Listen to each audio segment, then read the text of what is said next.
아모스, 원래 이 뜻이 무거운 짐을 진 자 이런 뜻인데, 벌써 그 이름처럼 그는 당시에 이스라엘을 향해서 그들의 잘못된 모습에 대해서 질책을 하고 하나님의 경고를 말씀하신 그러한 선지자입니다. 유다 왕 우시야 시대, 이때가 그러니까 유다 땅, 유다는 이제 남왕국이죠. 남왕국, 이제 이스라엘 둘로 나눠져 있으니까 남왕국 유다 땅 우시야 시대는 아주 번성한 시대였어요. 그때 에돔을 정복하고 블레셋을 정복하고 암몬 사람들에게 조공을 받고 강한 군대였고 예루살렘을 요새했던 바로 그 우시야 시대. 또 북쪽 이스라엘은 여로보암이라고 그랬거든요. 여로보암, 그러니까 2세거든. 여로보암 2세. 그때는 수리아를 정복하고 아주 넓은 솔로몬 시대의 그런 국경을 회복한 아주 전성기였습니다. 바로 그때의 드고아 목자 중에, 드고아는 이제 예루살렘 남쪽 한 19km 정도, 18, 19km 떨어져 있는 곳인데, 거기에 있던 이제 농부였습니다. 뽕나무를 재배하던 바로 그 아모스에게 이스라엘에 대하여 이상으로 받은 말씀이라 이렇게 되어 있죠. 그는 남왕국에 태어났지만 그의 사역은 북왕국 이스라엘 향해서 펼쳐진 것입니다. 이때만 해도 아직 아수르가 아주 열강의 아주 강한 나라로서 등장이 전이었어요. 거의 무슨 멸망을 생각할 그런 때가 아닙니다. 남왕국도 잘 되고 북왕국도 잘 되고 아주 번성할 때에 바로 이 아모스는 나타나서 너희들 망한다, 이제 그렇게 야단치는 것이죠. 그래서 하나님께서 시온에서부터 예루살렘에서 말씀하셨다는 거예요. 근데 이 말씀이 너무나 심각하기 때문에 목자의 초장이 마르고, 갈멜산, 그 북왕국에서 높은 산인데 갈멜산 꼭대기가 마르리로다, 이 엄중함을 알 수 있어요. 그래서 이 아모스를 보면 굉장히 강한 톤으로, 그러고 나서 이제 3절부터 시작해서 계속해서 이제 심판을 얘기하지 않습니까? 심판, 시대의 심판. 사람들이 듣기 싫어하는 얘기인데 바로 그 심판. 더구나 이들은 잘 지내고 있을 때 심판을 얘기하고 있어요. 거기 보면은 6개 나라라고 볼 수 있죠. 그 3절에 다메섹, 6절에 가사. 가사는 블레셋이죠. 블레셋의 대표적인 도시고, 그 다음에 9절에 두로, 페니키아, 그리고 11절에 에돔, 그리고 13절에 암몬, 그리고 2장 1절에 모압, 이렇게 6나라를 심판을 얘기하고 있습니다. 먼저는 이 다메섹. 그러면 이스라엘 위에 아주 강한 나라죠. 이 아람. 보통 아람이라고 그러기도 하고 수리아라고도 그러죠. 그곳의 그 수도예요. 그러니까 예루살렘에서 만약에 바라본다면 이제 이스라엘 지나서 한 1시 방향 정도 될 거예요. 아주 높은 곳. 북쪽에 거기 서너 가지의 죄로 말미암아, 보통 한 3가지 정도인데 선어가 붙어서 그런 죄 위에 죄가 더하고 있음을 보여주고 있습니다. 그들의 죄는 뭐냐면 잔인한 거예요.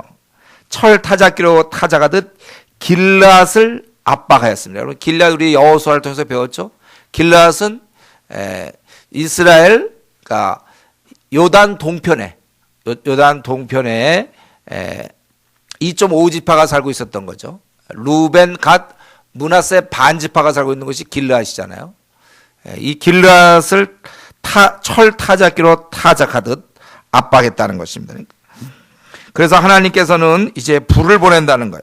이 불이라는 것은 일반적으로 전쟁을 얘기하는 거죠. 참화, 전쟁. 그래서 하사엘 집에 불을 보내리니 베나닷의 궁궐을 살리라. 하사엘, 베나닷, 다 이것은 수리아의 왕이고, 이 하사엘이 나중 왕이죠. 먼저 그 베나닷이 먼저인데 베나닷이 그를 갖다가 죽이고 왕이 됐어요. 그리고 다메섹의 빗장을 꺾으며 그 나라의 수도, 그 다메섹의 빗장을 꺾는다. 그 나라의 이제 수도가 정복되는 모습입니다. 그리고 아웬 골짜기, 베데덴 이런 데는 주로 우상 숭배와 종교적 지역인데 다 멸망시키고 아람 백성이 사로잡혀 기르에 이르리라. 이 기르는 현재까지 명확히 밝혀지지 않았습니다. 즉 이들은 전쟁에 지고 그 사람들은 포로로 잡혀간다는 거예요. 그리고 이제 가사는 블레셋의 대표적인 도시죠. 보면 아스돗, 아스글론, 에그론, 그 8절 나오는 여기 그 다음에 가드 이렇게 5개가 블레셋, 이스라엘을 볼 때는 그 왼쪽에 있는 거, 왼쪽 아래에 있는 블레셋 대표적인 도시인데 그들에게 여기도 마찬가지로 서너 가지 죄로 말미암아 무슨 죄입니까? 그들이 모든 사로잡은 자를 끌어 에돔에 넘겼다는 거예요. 그렇기 때문에 이스라엘이니까 포로를 에돔에 넘겼다는 것입니다. 그래서 똑같은 벌은 성에 불을 보내리니 그 궁궐을 사르리라. 또 내가 또 아스돗, 그 다음에 아스글론, 또 에그론, 그건 대표적인 도시고, 그래서 아마 가드가 빠졌는데 블레셋에 남아있는 자로 볼 수 있겠어요. 다 안 된다는 거예요. 그 다음에 이제 두로는 페니키아의 수도고, 원래 그 이스라엘 사람과 잘 지냈습니다. 다윗 때 그 히람 잘 지냈고 솔로몬 때 약조도 했고, 근데 이들이 그 우호적 관계를 그래서 거기 보면 9절에 보니까 이는 그들이 형제 계약을 기억하지 아니하고, 좋은 관계였지만 그들이 이스라엘 사람들을 잡아서 에돔에 팔아넘겼다는 거예요. 그래서 내가 불을 보내서 궁궐을 사르겠다. 그 다음에 이제 에돔은 항상 이스라엘의 대표적인 적이었습니다. 원래 에소의 후손이었죠. 야곱과 에소의 후손 에돔인데 에돔은 지금 사해 남쪽에 자리 잡고 있죠. 사해 남쪽. 그러니까 이스라엘 볼 때는 동남쪽 거기 자리 잡고 있는데 이들은 아주 이스라엘을 미워했습니다. 그래서 이는 그가 칼로 그 형제를 쫓아가며 궁유를 벌이며 항상 맹렬히 화를 내며 분을 끝없이 품었습니다. 두로의 경우는 잘 지내다가 이렇게 배반했지만 처음서부터 항상 궁유를 벌이며 항상 맹렬히 화를 내며 분을 끝없이 품었습니다. 그래서 내가 대만에, 그 이제 에돔의 제일 큰 도시인데 거기에 불을 보내리니 보스라의 궁궐을 사른다. 이 궁궐이 있는 보스라 다 사르겠다. 그 다음에 이제 이렇게 네 나라 말고 두 나라가 더 나오죠. 암몬은 항상 요단 동편 길르앗 옆쪽에 있는 거죠. 이 암몬. 그들은 길야 주민을 아주 잔인하게 죽였는데 보니까 자기들의 지경을 넓히고자 아이벤 여인의 배를 갈랐다. 아주 너무나 잔인한.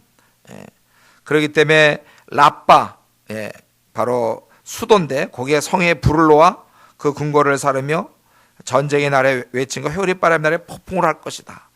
또 지도자들과 왕이 다 잡혀가리라. 그리고 이제 마지막 주변에 있는 모압의 죄는 뭡니까?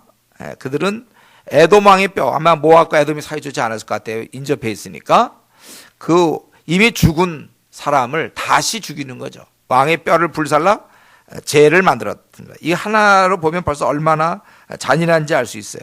그래서 내가 모압에 불을 보내니 그리옷 아주 중요한 도시인데 거기를 불사르고 재판장을 멸하며 지도자들을 그와 함께 죽이라. 즉 그들의 지도자를 전쟁을 통해서 다 멸망시키겠다.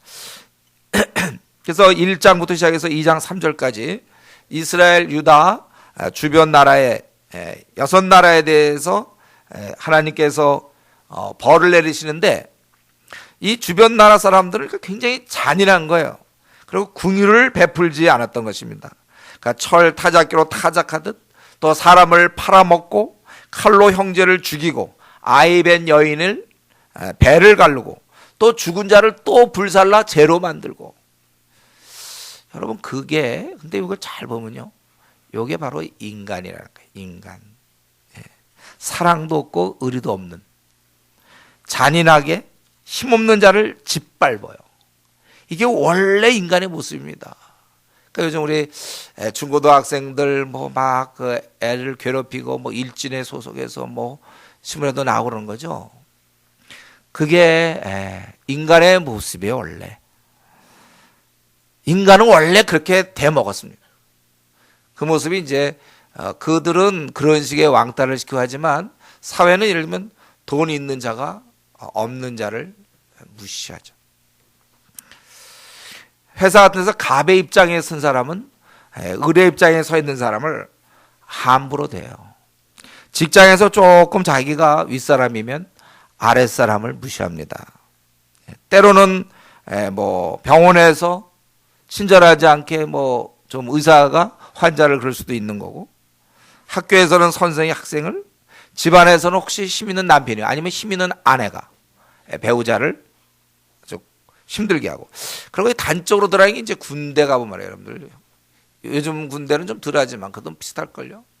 제가 있던 군대, 고참이 쫄병을 아주 못살게 굴어요. 괜히 때리고. 요즘 이제 구타는 없어졌으니까 기합을 주겠지만 저도 괜히 맞은 적 많아요. 그냥 왜 때리는가? 높기 때문에 그 사람. 그냥 이유도 없이 맞고. 우리가 항상 조금이라도 직책이 있으면 아랫사람을 노엽게 하는 경우가 참 많습니다. 사람들이 원래 이건 이들만, 특별히 이 사람들은 다메섹 사람들은 무지 나쁜 놈들이라, 아니 모압 사람 원래 나쁜 놈이기 때문에, 그게 아니라 인간의 죄성이라는 것이죠. 힘이 없을 땐 괜찮았는데 힘을 갖고 나서 사람들을 괴롭혀요. 군대에서 이병일 때는 괴롭힐 사람 없죠. 자기가 이병인데 누굴 괴롭혀? 자기가 이제 병장이 된다든가 하면 아랫사람 괴롭혀. 회사에서도 그냥 뭐 말단 사원 누굴 괴롭힙니까? 그러나 자기가 이제 최부장이 되면 이제 김대리 죽는 거죠. 다 그렇게 되는 거예요. 우리가 주위 사람을 무시하며 짓밟고, 이것은 역사를 통해 볼 때 바뀐 적이 없어요. 과거에도 그렇고 현재도 그렇고 앞으로 미래에도 그럴 겁니다. 계속되는 거예요. 왜냐하면 세상은 공중의 권세 잡은 자 마귀가 다스리고 있기 때문에. 여러분, 우리나라 지금 상황을 보면서 왜 나라가 이 모양일까? 정치하는 사람만 나쁜 놈입니까? 그렇지 않아요. 그 배후에는 우리 같은 우리 신앙을 가진 사람들은 이게 사단의 장난인 걸 봐야 돼요. 마귀의 역사니까 어둠의 권세.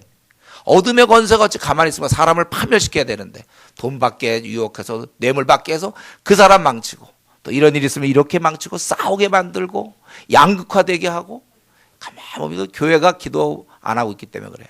성도들이 이 나라를 위해서 기도 많이 안 하고 딴 생각들 하고, 그래서 나와 내 가족 먹고 사는 일, 이 땅에서 필요한 거, 여기에 관심을 갖고 있는 사이에 어느새 악한 마귀가 아주 우리나라를 힘들게 했습니다.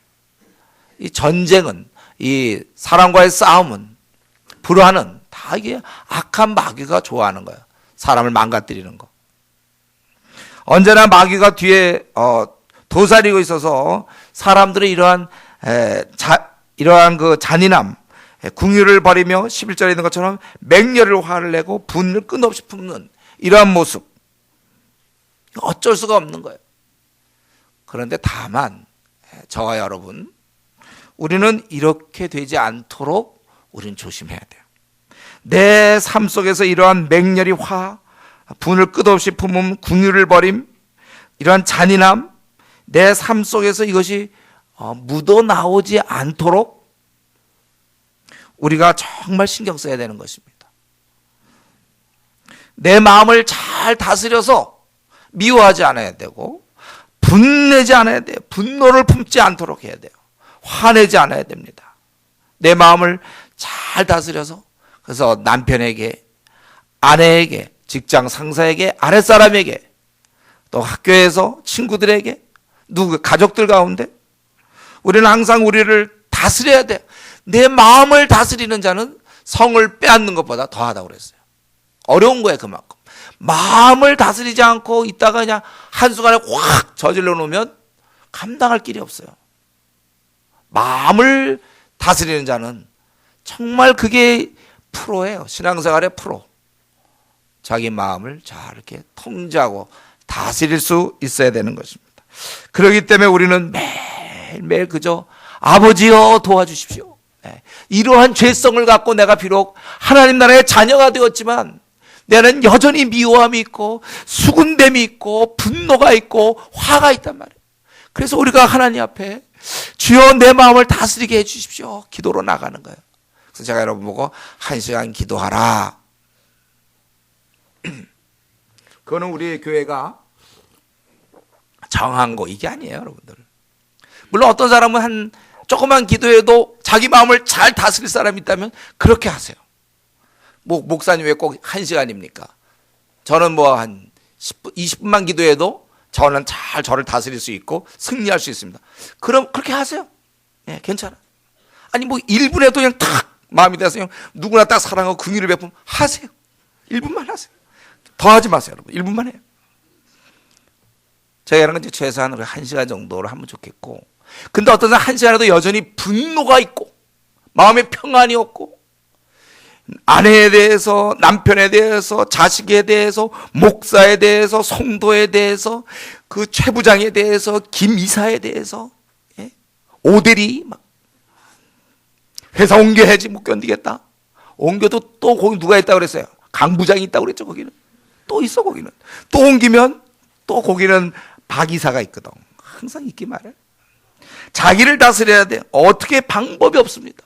전능자 하나님께 간구하여 자기를 다스려야 돼요. 자기를 통제해야 돼요. 그렇기 때문에 나는 이상하게 기도를 1시간 해도 이상히 미움이 그치지 않고 화가 나는 풀리지 않는다. 1시간 반을 해야 돼요. 그 사람은요. 아니 2시간을 해야 될지 몰라요. 그런데도 여전히 미움이 3시간 해야 되는 거야. 죽으라고 해야 돼. 성령님께서 나를 다스리도록 내놔야 됩니다. 이러한 우리 죄성을 가지고 여기 보여지는 다메섹이니 블레셋이니 두로 에돔 사람들 모압 사람들 암몬 사람들만 특이하기 때문에 요 당시에 특이해서 BC 한 700년경 이럴 때 특이해서 이러는 것이 아니고 우리 모두가 다 이런 성향을 가지고 살아간다는 거예요. 그렇기 때문에 내가 나를 다스리면 나를 만나는 모든 사람은 평화롭고 좋은 것이요. 내가 나를 다스리지 못하면 내가 가는 곳곳마다 상처가 있고 아픔이 있고 긴장이 있는 것입니다. 그래서 우리는 이러한 기도 생활을 통하여 성령의 능력으로 우리 힘으로 안 되고 우리가 안 되는 걸 알고 하나님이 주님께서 이 땅을 떠나실 때 성령을 다 나눠줬거든요. 그 성령을 살아내야 돼. 불일 듯 일으켜야 돼. 성령의 능력으로 자기를 다스리는 것입니다. 바울 사도가 고백한 것처럼 자기를 처복종시킨다고 그랬어요. 자기를 처복종, 나라는 존재를 처복종시켜야 됩니다. 그리고 우리가 한 걸음 더 나가야 됩니다. 우리가 이런 잔인성을 누릴 뿐만 아니라 우리는 뭘 해야 돼요? 여기 있는 것처럼 긍휼을 베풀어야 돼요. 여기 특별히 그 에돔이 이제 가장 대표적인 그 이스라엘의 그 대적이라고 볼 수 있는데 형제를 좀 긍휼을 버렸다고 그랬잖아요. 예. 우리는 화내지 않았기 때문에 내가 좀 분노하지 않았기 때문에 됐다가 아니라 내가 그 사람에게 긍휼을 베풀지 않았다면 그것이 바로 회개할 제목이에요. 사람들 우리는 모든 사람을 대할 때 기본은 무덤덤이 아니라 그냥 좋게 대하거나 나쁘게 대하는 게 아니라 그냥 이게 아니고 우리는 높은 데에 올라가 있다면 우리의 중립이 우리의 상태는 그 사람에게 항상 사랑을 하고 피차 마음으로 뜨겁게 사랑해야 되는 게 우리의 기본 자세예요. 세상 사람들은 그냥 사랑도 안 하고 아무것도 안 하다가 잘못 대해주면 화를 내고 잘 대해주면 좋아하는 거지만 우리는 위로 올라가서 모든 사람에 대한 사랑이며 모든 사람에 대한 긍휼이에요. 우리는. 그래서 우리가 직장이나 학교에 가정, 교회에서 내가 그 사람한테 긍휼을 베풀어야 되는데 혹시 그걸 제가 철수한 적이 있습니까? 그걸 철회한 적이 있나요? 우리는 이 면에서 더 힘을 쏟아야 돼요. 그래서 사람들이 볼 때 긍휼의 사람이다. 자기가 자기 얼굴을 좀 봐도 거울을 볼 때 정말 긍휼의 사람처럼 생겼어. 평소에 항상 긍휼을 베풀다 보면 얼굴도 긍휼의 사람으로 바뀌는 거예요. 정말 긍휼의 사람 같아 자기도. 자주 만나서 여러분들 긍휼의 사람. 자신이 돼야 되는 거예요. 긍휼. 사람들을 너그럽게 이해하고 그 사람의 처지를 생각하고 각박하게 대하지 않고 관용을 베풀며 긍휼. 이걸 우리가 배워야 돼. 지금 이 사회는 그냥 생존 경쟁이고 약자는 짓밟히고 막 이런 데서 사회 분위기는 그렇지만 우리는 긍휼. 자기가 긍휼을 베풀 사람이 누군가 한번 이 시간에 생각해 보세요. 내가 누구에게 긍휼을 베풀어야 될 것인가. 우리는 여기서 또 한 가지 보는 것은 하나님은 모든 일의 최종 심판자이시며 주관자이시며 최종 결정자라는 것입니다. 우리 하나님께서는 이 모든 것을 하나님만이 할 수 있어요. 여기 보면 하나님은 이 모든 걸 다 알고 있지 않습니까? 나라들 다메섹이라든가 4절에 보면 하사엘, 베나닷. 우리는 잘 몰라 이런 사람들. 하나님은 다 알고 있어. 저 하사엘이 다메섹 아람의 왕이며 그 다음에 베나닷 또 왕인 것을 다 알고 있어요. 또 가사라는 나라도 알고 있고 그들이 했던 에돔의 이스라엘 넘긴 것을 알고 있고 아스돗 또 아스글론, 에그론을 이런 나라들을 다 알고 있는 것입니다. 다 하나님께서는 왕의 이름을 아시고 그들이 행한 일, 특별히 2장에 보면 모압 사람들 에돔 왕의 뼈를 불살라 죄를 만들었던 그 사건을 다 내려다보고 계시는 것입니다. 그들이 행한 일을 다 보고 계세요. 그래 이에 따라서 적절하게 심판하시는 것입니다. 우리는 이런 하나님을 우리가 모시고 있어요. 하나님은 우리의 모든 것을 다 보고 있습니다. 여러분 지금까지 살아온 거 있잖아요. 30년 살았습니까? 40년 살았습니까? 50년 살았습니까? 지금까지 살아온 것을 하나님은 다 보고 있었어요. 다 알고 있었다는 거예요. 어떻게 살았는지. 다 보고 계시면 우리 절대로 잊어서는 안 됩니다. 그럼 신앙생활이 안 되는 거예요. 하나님이 나의 모든 걸 보고 있다부터 우리가 출발하는 신앙은. 안 보고 있다? 그럼 마음껏 하죠. 다 보고 계시다니까요. 내가 지금 어느 학교에 다니는지, 그래, 대학생들. 내가 지금, 그리고 우리 직장인들 어느 직장에 다니는지 다 알아요. 집이 어딘지 저는 어떤 때는 모르는데 하나님은 다 알아요, 여러분들. 다 알고 있어요, 집이 어딘지. 아니, 여러분 집을 본다. 내 집을 알아, 나는.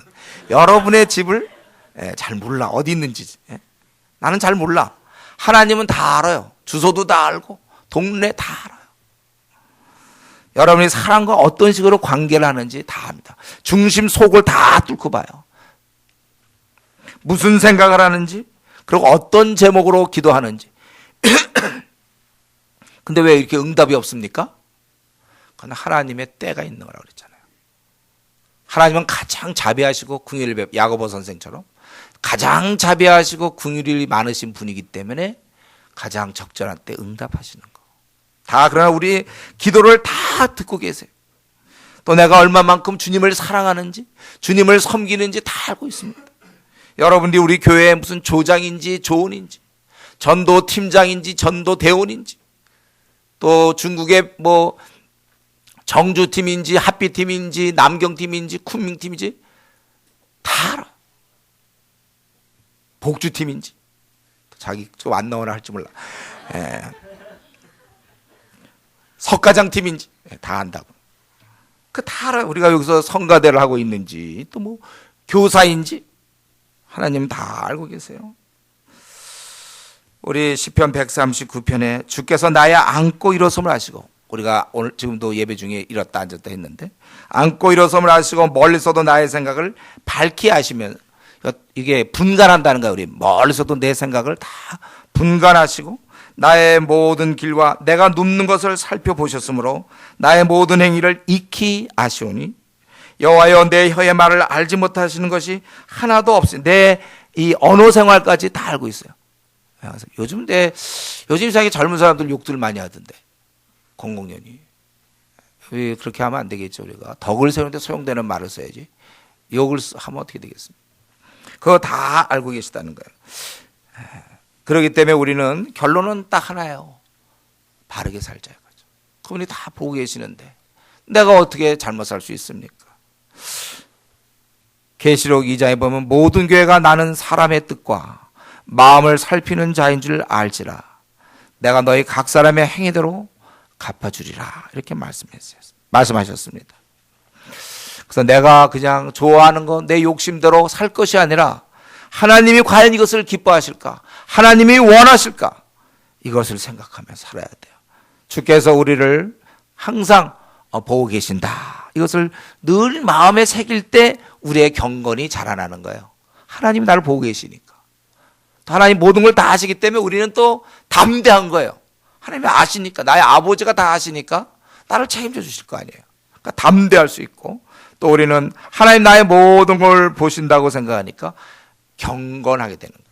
지금 우리의 이 자세도, 우리의 이런 모습도 하나님이 지금 다 보고 계시는 거예요. 지금 이 시간에 혹시 졸려는 사람들이 있습니까? 약간 졸고 있습니까? 다 보고 있다니까. 쟤는 예배 보러 와서 조는구나. 다 알고 있어요. 지난주도 졸았다.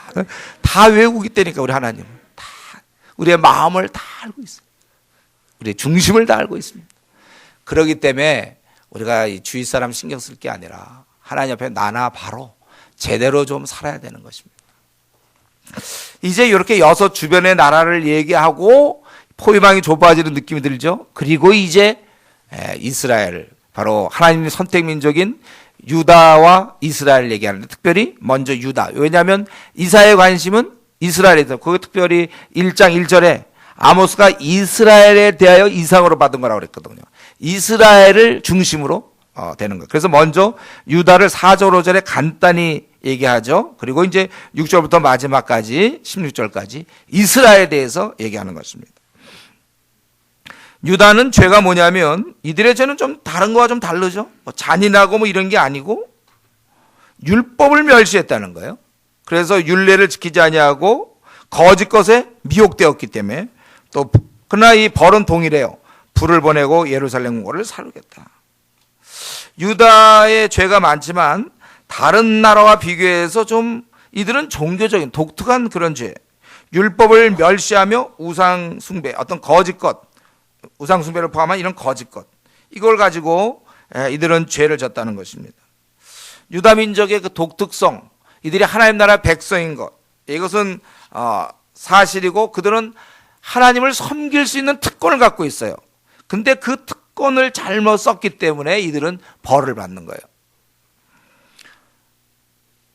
이들은 하나님 말씀에 관심을 가져야 될 사람들이었거든요. 근데 이상하게 이들은 하나님의 말씀을 멸시했어요. 멀리했습니다. 그리고 그들의 관심은 거짓 것에 미혹되어 있다고 그랬어요. 이상하게 있잖아요. 우리가 참, 우리 마음은 이상해. 하나님에 대해서 마음이 모아지지 않은 사람은요, 다른 것에 마음이 모아지게 돼 있어요. 하나님에 대해서 마음이 없으면 그냥 가만히 중립으로 있을 것 같은데, 하나님을 그동안 생각하고 하나님에 관심이 많다가 없어지면 가만히 있을 것 같은데, 그러지 않고 그 빈 공간은 항상 다른 것에 관심을 갖게 되어 있습니다. 그래서 우리가 어떤 일에 막 관심 쏟다 보면 이상하게 성경 보기 싫게 되고 기도 생활 잘 등한히 하게 되잖아요. 막 게임에 빠져 있는 사람들 보세요. 게임에 막 관심 있는 사람이 막 성경에도 막 관심 있고 그럽니까? 게임에 막 하다가 성경 막 하고, 게임 한 2시간 하면 기도 생활 2시간 하고. 경험상 그렇게 돼요? 그렇게 안 돼요. 게임에 몰두하는 사람은 성경 안 봅니다. 또 반대로 성경 보고 기도하고 전도하고 막 경건의 훈련을 하는 사람은 또 게임 안 해요. 관심에 따라 달라요. 우리 마음은 하나밖에 안 돼. 어디다 관심을 두느냐? 하나님 나라 확장에 관심을 두느냐? 내 쾌락에 관심을 두느냐? 둘로 나눠지는 거예요. 하나님을 섬기는가? 나를 섬기는가? 나. 그게 바로 쾌락. 게임, 무슨 뭐 도박, 아니 무슨 그냥 밤낮 스포츠, 아니 뭐 드라마. 내 쾌락. 내 쾌락을 섬기느냐? 아니면 주를 섬기느냐. 그래서 주를 섬기는 자는 어린 자 돌보고 전화하고 문자 넣고 성경 보고 기도 생활하고 찬양하고, 주를 섬기는 자와 그저 늘 텔레비전 보고 게임하고 오락 뭐 이런 데 관심이, 하나를 하면 하나를 못하게 되어 있는 것입니다. 우리는 무엇을 택해야 되겠습니까? 정직하게 이 아침에 맑은 정신에 하나님을 택할 것인가, 내가 쾌락을 택할 것인가. 우리는 이 짧은 기간 하나님을 우리는 택해야 되는 거예요. 하나님 말씀을 늘 가까이 대하고 이 말씀을 놓는 순간 우리는 참 떨어져 나가는 것입니다. 이 원리를 깨달아야 돼요. 우리는 경험상 우리가 어떤 데 마음을 쏟으면 딴 데 안 되잖아요. 우리 그 짝사랑 같은 거 할 때 보세요. 그전까지 형제가 다 보였는데 어느 한 형제를 짝사랑하면 밤낮 그 형제만 보이는 거예요. 어느 자매를 짝사랑하면 달을 보면 이전엔 달의 모양을 봤는데 그 자매가 나타난다니까. 마음이 우리는 하나밖에 안 돼. 그 자매에 빠지면 다른 자매 눈에 안 보여. 그 형제에 빠지면 다른 형제 왜 있는지 몰라. 그 형제들. 그냥 한 형제 한 자매. 자기가 이런, 제가 이전에 군대 있을 때 우리 선생님들 주식, 이분들 주식 뺏기는 없어. 그냥 주식 오자마자 그래프 그려요. 주식하는 사람들이 그래프를 그려요. 우리 세 분 계셨는데 세 분이 서로 그래프 그리고 막 뭐 대화만 했다 밤낮 주식 얘기. 주식에 마음이 확 빠져. 내가 그거 보면서 나는 하지 말아야지 이랬는데 뭐 할 돈도 없지만 하면 안 돼. 마음 우리가 스스로 요즘 그러니까 청소년들 게임에 빠진 사람들 보세요. 아무것도 안 하죠. 학교도 빠지고 그냥 게임만 하잖아. 빠진 마음을 잘못 쓰고 있는 거예요. 성경은 우리가 누가 복 있는 사람인가?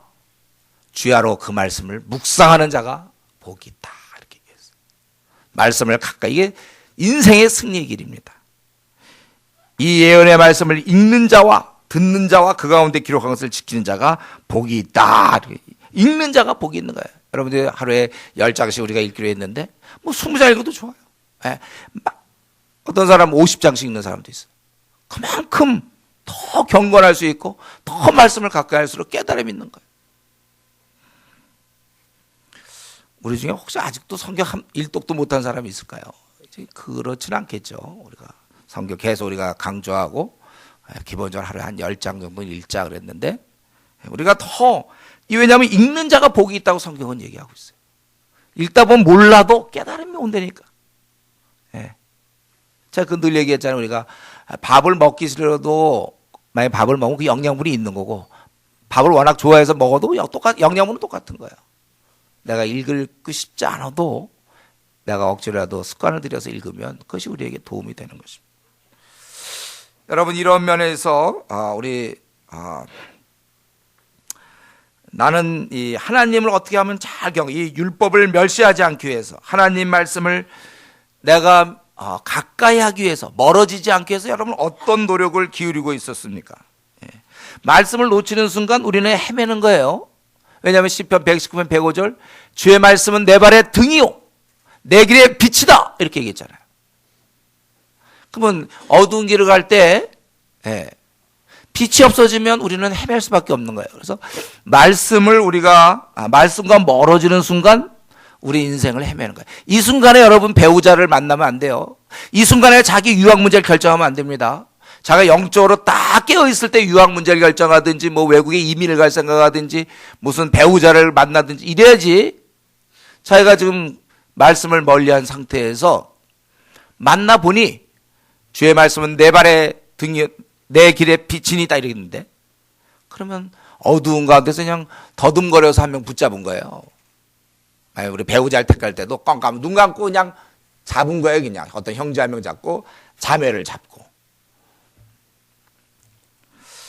주의 말씀은 우리의 양식이 되기 때문에 이 주의 말씀이 없는 날 우리는 허전하게 되고 우리는 영양실조에 걸리고 여러 몸에서 병이 생기는 것처럼 주의 말씀이 충만하지 않을 때 우리는 기쁨을 잃게 되고 만족을 잃게 되고 보람을 잃게 되고 삶의 어떤 힘찬 목표를 상실하게 되는 것입니다.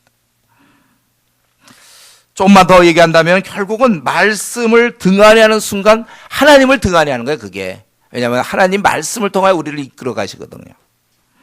하나님 관계가 제대로 되어 있지 못하다면 여러분 우리가 믿는 사람으로서 이 땅에서 그 어떤 게 잘 된다고 해서 그게 우리가 무슨 소용이 있습니까? 하나님께 인정받지 못한 상태에서 세상적으로 잘 풀리는 것이 회사에서 잘 승진하는 것이 시험에 단번에 통과되는 것이 그게 무슨 소용이 있습니까? 하나님과 관계가 잘 안 된 상태에서. 부부간에도 말이죠. 부부간에 사랑이 식으면 그 다음부터는 그거는 참 불행한 거예요. 사랑이 식으면. 부부간에 사랑이 식어보세요. 그 어떤 뭐 좋은 집에 옮겨가고 또 좋은 음식을 먹고 뭐 연봉이 늘어난들 만약에 아내와의 관계가 별로 안 좋고 남편과의 관계가 안 좋으면 그럼 우리가 무슨 기쁨이 있습니까? 우리 주님께서는 우리 잘 아는 구절이죠. 요한계시록 1장에 2장에 보면 요한계시록 2장에 에베소 교회한테 그렇게 얘기했잖아요. 에베소 교회. 요한계시록 2장에 보면 에베소 교회는 참 바울 사도한테 잘 배운 교회죠. 그 두란노에서 2년 동안 있었고 그래서 너무 이 가르침이 강하니까 이 말씀의 능력으로 인하여 그 마술하던 사람들이 다 와갖고 다 불태우지 않습니까? 이게 말씀의 능력이에요. 깨달음. 그래갖고 그때 아주 잘 배웠고, 그래서 그들은 뭐 어때요? 2절에 보니까 2장 2절에 내 행위와 수고와 내 인내를 알고 또 악한 자를 용납하지 아니한 것고, 왜냐하면 분별력이 있거든. 딱 이들은 많이 배웠으니까. 자칭 사도라 때 아닌 자를 시험하여 그의 거짓된 것을 내가 드러낸 것과. 오늘날 이렇게 많은 사람이 신천지로 왜 빠집니까? 안상홍 그쪽 하나님 성회로 왜 많이 빠지나요? 분간이 안 되거든. 근데 이 에베소 교회는 이렇게 딱 분간이 돼가지고 딱 했단 말이에요. 또 내가 참고 내 이름을 위하여 견디고 또 게으르지 아니한 것을 아노라. 우리가 신앙생활 할 때 게으르는 경우가 얼마나 많습니까? 대충 하고 뜨겁죠. 이런 그런 상태에 게으르지도 않았어 이들은. 근데 이들에게 문제는 책망할 것이 있는데 뭘 버렸다고 여기? 처음 사랑을 버렸다는 거예요. 하나님과 뜨거운 관계를 잃어버렸어요. 하나님과의 관계가 하나님과 뜨겁게 섬기는 것, 뜨거운 마음을 잃어버리면 아무것도 안 되는 거예요. 부부 사이에 그러니까 그 사랑을 잃으면 아무것도 아닌 것처럼 하나님과 우리 사이에 하나님을 향한 뜨거운 사랑이 식어져 버리면 그 다음부터는 별로 의미가 없다는 것입니다. 그런데 우리가 한 가지 여기서 악한 마귀가 우리를 공격하여 착각하게 만드는 것은 이런 하나님과의 관계가 그냥 저절로 되는 것처럼 우리가 자꾸 착각할 때가 있어요. 여러분 이건 굉장히 노력해야 될 일입니다. 저도 마찬가지예요. 하나님과 관계가 늘 되도록 얼마나 노력하는지 몰라요. 많은 시간을 기도하고 성경을 가까이 하고 제가 늘 하나님과 여러분 가까이 하는 거는 절대로 쉬운 일이 아니에요. 아니 무지 어려운 일입니다. 전심전력해야 될 일이에요. 우리 백조가 뭐 물 위에서는 아주 우아하게 떠들지만 그 속을 보면 그냥 발이 막 치고 다녀요. 아주 우아하지만 이런 거 똑같아. 하나님과의 관계가 제대로 되는 건요. 눈에 안 보이는 분이라 그래요. 부부 관계는 그래도 좀 쉬워요. 그래도 눈에 보이고 이렇게 하니까 쉬운데 하나님과 관계는 이 말씀을 많이 묵상해야 되고 거기서 깨달아야 되고 아주 전심전력 이거 그래야 좋은 관계를 유지할 수 있어요. 그렇기 때문에 바울 사도가 선줄로 생각하느냐 넘어질까 조심하라 그 말씀하신 거예요. 우리가 이 땅에서 많은 일이 있습니다. 다 중요하지만 우리는 정말 다시 한번 말씀드리죠. 여러분 하나님과 콰이트 타임 개인 예배 아침에 일어나서 하나님 앞에 조용히 예배 드리는 거 그리고 이 땅의 모든 건 다 어디 간지 없어지고 오직 하나님과 조용히 기도하는 거 이거 얼마나 그리고 주의 음성을 계속 종이 듣겠습니다. 음성을 계속 듣는 거 이것을 우리가 제일 내 삶에 있어서 제일 가운데 둬야 돼요. 제일 중심부에 둬야 됩니다. 내 영이 살아있어야 그 다음 일도 하는 거예요. 내 영이 건강해야 뭐가 되는 겁니다. 우리도 이 무슨 운동선수도 마찬가지예요. 아무리 운동 뭐 잘해도 체력이 바탕이 되고 건강해야지. 독감 한번 걸려보세요. 독감 걸려서 이런 사람이 뭐 마라톤 대회 할 수 있겠어요? 최상의 컨디션이 돼야죠. 독감 걸리는 상태에서 막 열나고 막 눕고 싶고 막 진땀 나고 막 기운이 하나도 없고 막 그런 상태에서 우리가 살아간다고 생각해 보세요. 그게 나야 되는 거예요. 우리가 이 영적으로 살아 있어야 아주 활발해야 여기서 강한 힘이 나오는 거예요. 능력이 나오고 비전이 나오는 거예요. 여기서요. 세상을 바라보는 시각이 달라지는 것입니다. 건전한 이러한 영적인 건강함 이것이 필요한 것입니다. 그 몽유병이라고 아시나요? 몽유병. 본인은 자고 있는 건데 자면서 막 돌아다니고 이러는 거 있잖아요. 자면서 뭘 먹는지 그것도 잘 모르겠어요. 하여튼 뭐 그런 건 제가 경험을 못 해봤으니까.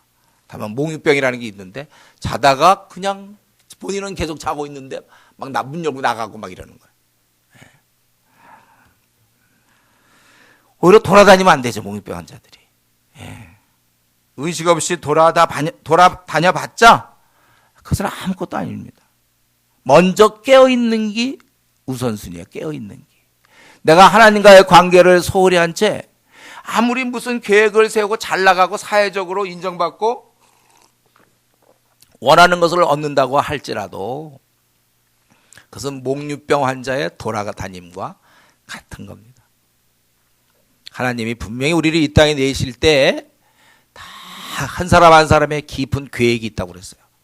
그걸 발견하지 못한 채 그냥 분주하게 사는 거 안 된다는 것입니다.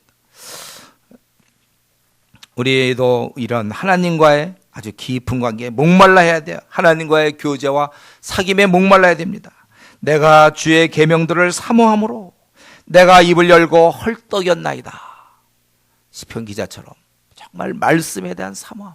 지금보다 여러분 더 많이 말씀을 봐야 돼요. 거의 말씀 몰라요. 사실은 아는 것 같지만 모릅니다. 간단하지 않아요. 우리는 우리의 경건 유지에 최우선 순위를 두고 살아야 되는 것입니다. 이것을 놓친 채 다른 일로 내가 분주하지 않겠다. 마음을 딱 한때 저는 대학 시절에 결정했어요. 내가 콰이타임을 생명으로 알겠다. 그래서 빼먹지 않고 지금까지 콰이타임.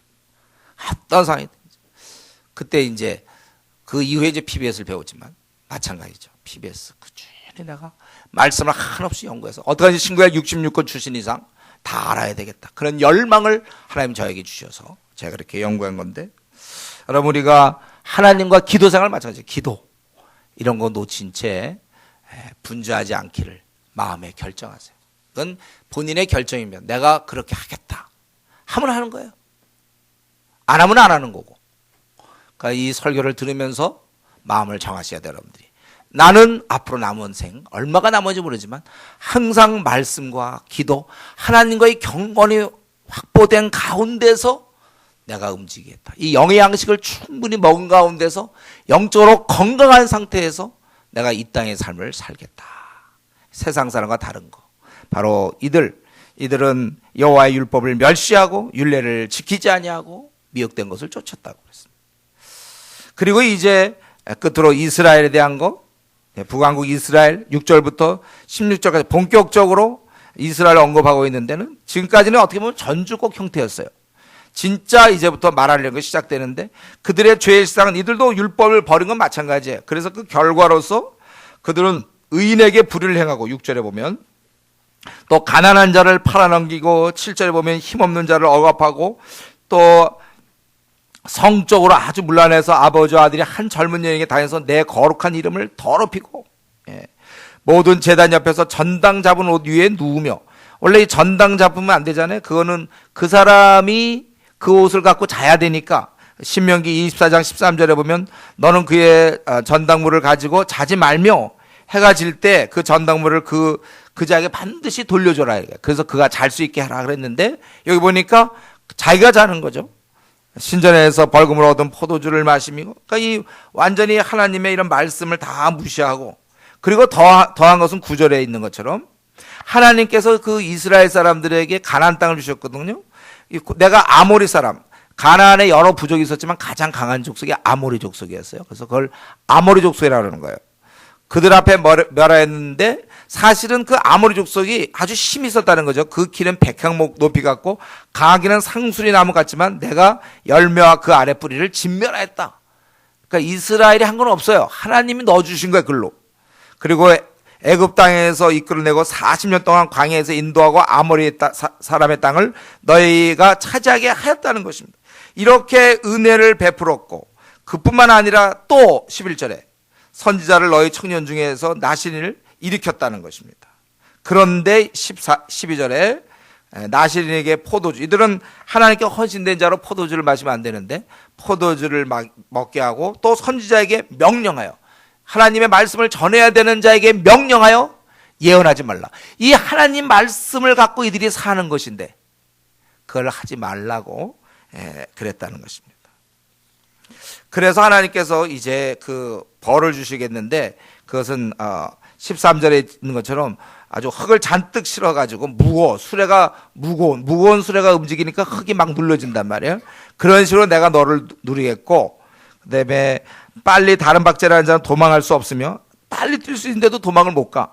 강한 자도 자기 힘을 낼 수 없으며 용사도 자기 목숨을 구할 수 없으며 활을 가진 자도 설 수 없으며 발이 빠른 자도 피할 수 없으며 말 타는 자도 자기 목숨을 구할 수 없고, 용사 가운데 그 마음이 굳센 자도 그날에는 벌거벗고 도망하리라. 여호와의 말씀이라. 이 전쟁이 나고 완전히 이들은 어떻게 해보지도 못하고 당한다 이거예요.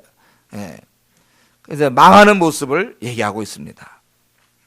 그러니까 이점 이스라엘 민족은 하나님 나라의 백성 아닙니까? 그렇다면 세상 사람들과는 다르게 살아야 돼요. 근데 이들도 똑같이 은을 받고 의인을 팔고 신한걸레를 받고 가난한 자를 받고 힘없는 자를 압박하고 성적으로 부도덕하고 가난한 자를 돌보지 않고 관용을 베풀지 않고 궁일이 없고 똑같다는 거예요. 하나님 나라의 백성은 세상 사람과 달라야 되는데 이스라엘은 스스로 그 차이를 없애버렸어요. 차이가 많이 나야 되는데 차이를 없애버렸습니다.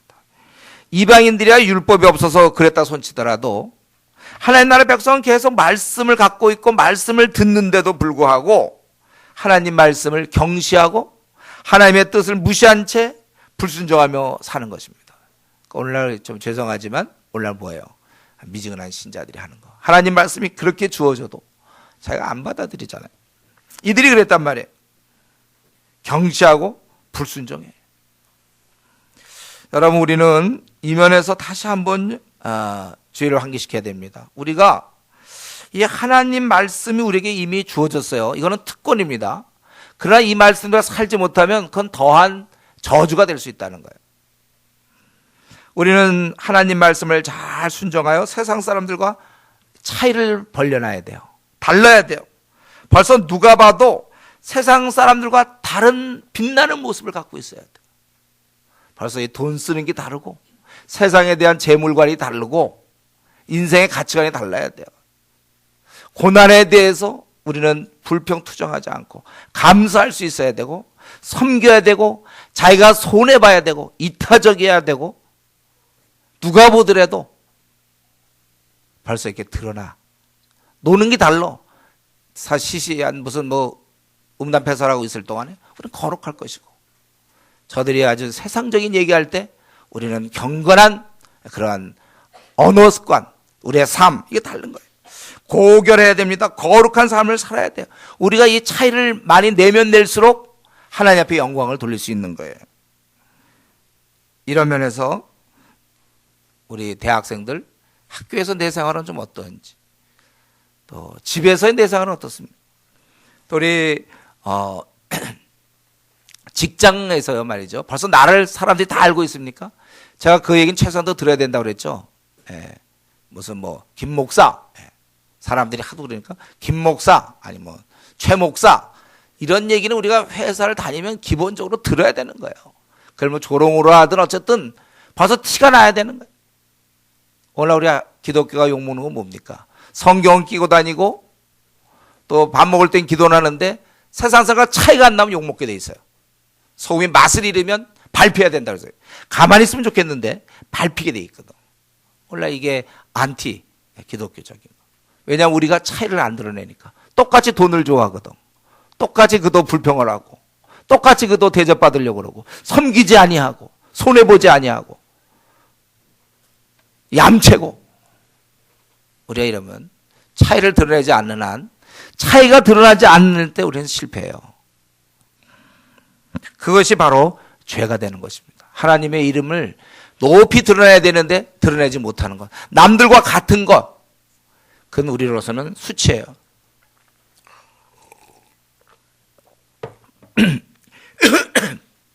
끝으로 한 가지만 더 말씀드리고 오늘 말씀 마치겠는데요.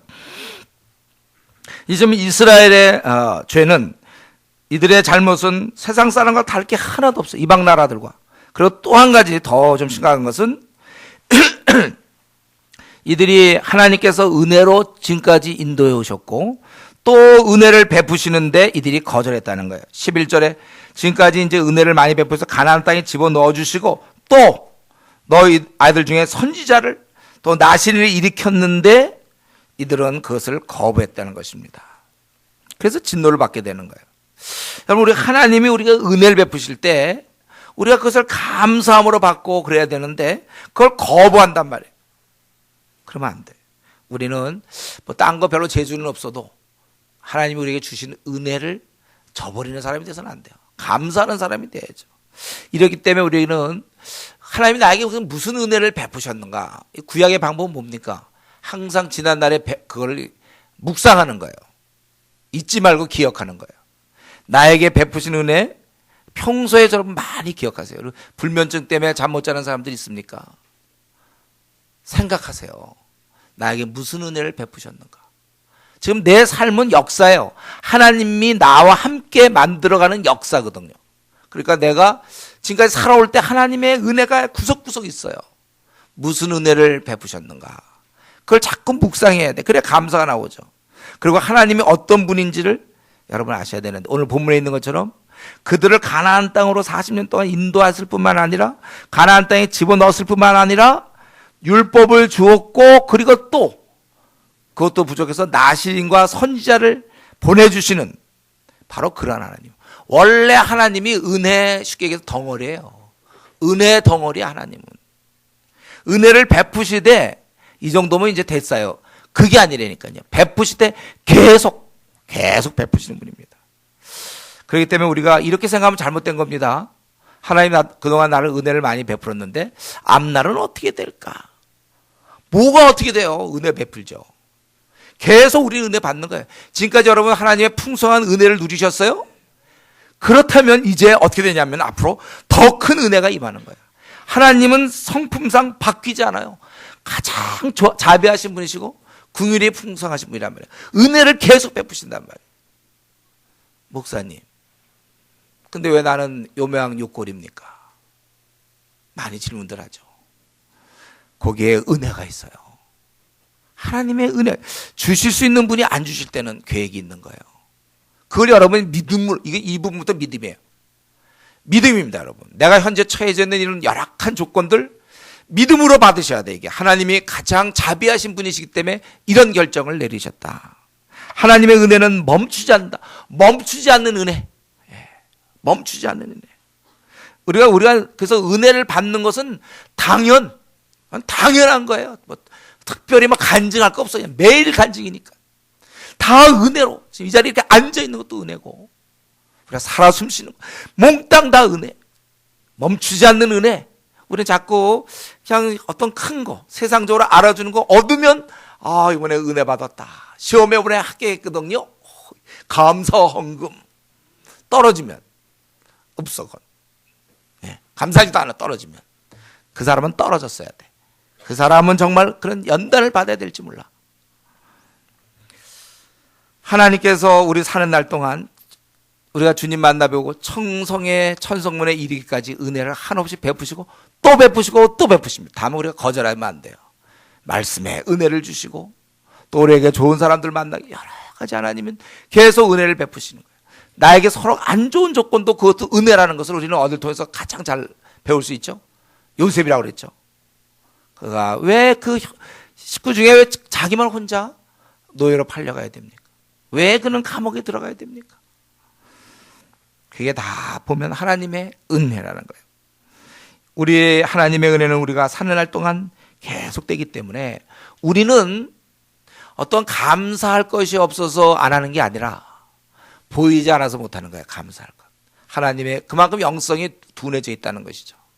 깨어있는 영성을 가진 사람들은요, 요래도 감사 저래도 감사해요. 그래서 범사에 감사가 가능한 것이고, 우리 눈이 닫혀져 있으면 감사할 게 은혜가 안 보이니까.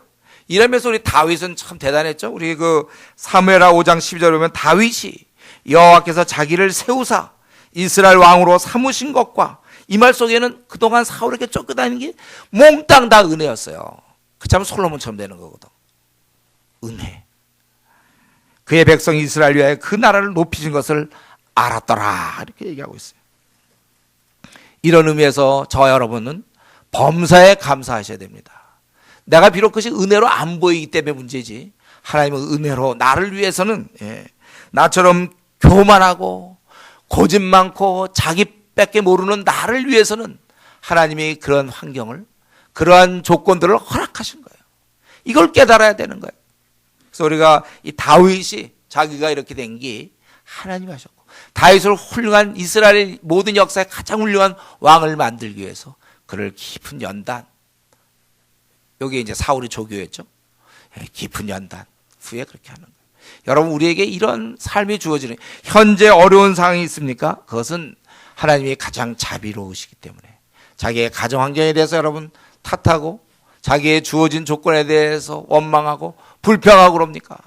우리가 눈을 열어야 돼요. 자비하신 하나님의 그 은혜를 우리가 깨달아야 되는 것입니다.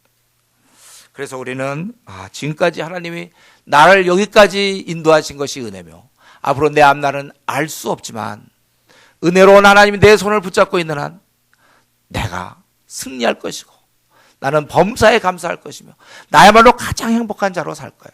다만 한 가지, 자신이 미지근한 신앙을 만들어가지고 아직까지 자기가 미지근한 신앙으로 자기 신앙을 만드는 바람에 하나님의 은혜들을 자꾸 거부하고 스스로 어둠의 길을 헤매고 말씀을 떠나 유리방황하는 그런 삶을 자기가 살기 때문이고, 그것이 아니라면, 제가 주를 따른다면 여러분 우리에게 닥치는 어려움과 힘든 것도 은혜요, 또 그렇지 않은 것도 모두 다 은혜, 멈추지 않는 은혜, 몽땅 다 은혜.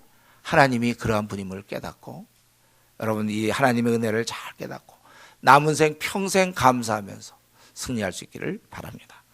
우리 이 시간에 같이 기도하겠습니다. 오늘 말씀 중에 어떤 것도 자기가 깨닫는 말씀 있으면 그거 놓고 같이 기도하겠습니다.